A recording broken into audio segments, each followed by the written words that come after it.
Thank you so much for clicking on this video. I challenged myself to do one video per day for the entire month of December, and I realized just how difficult that is as a hairstylist because this is our busiest month at the salon, so I wasn't really able to upload a whole lot, but here we are. I do have all of the topics lined up. This one is about keeping your hair length while also getting rid of split ends. So a lot of times you might go to the hair salon and ask for a trim because you're trying to grow out your hair. So you might take off an inch, 2 inches, but your split ends are still there. And that is a very common problem. Is if you flat iron your hair, if you have weaker, finer hair, it tends to be more fragile, so the hair is going to break off over time. Maybe you have hard water, maybe you're lightening your hair and your hair is kind of getting those split ends that are traveling up the hair shaft and they're causing a little bit of distress for you and you want to get rid of them, but the trim is just not doing it. Asking for a treatment is probably the best thing you can do for your hair. Treatments are your best friend. Even if you can't afford a salon treatment, invest in a professional mask that you can do once or twice a week. That's what's allowed my hair to grow out really nicely and really healthy. And this last color that I've had, I've just gotten it lightened.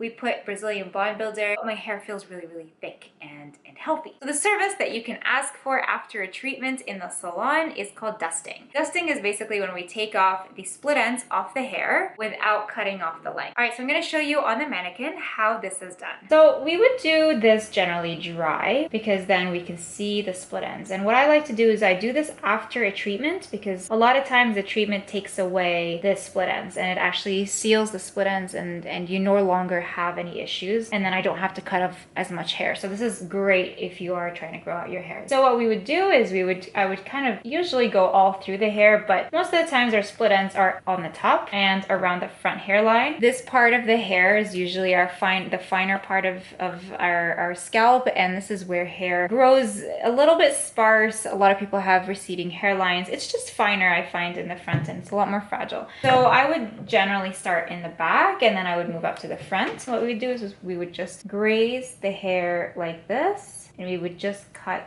the outside. See this? So I would literally clean up all of these split ends that I see.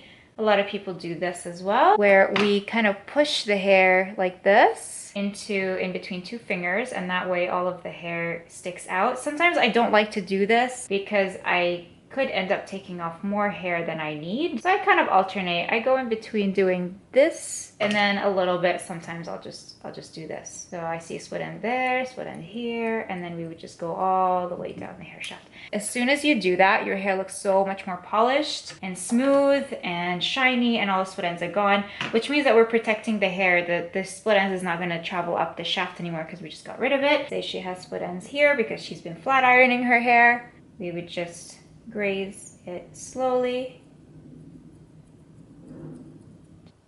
and then we start taking it off.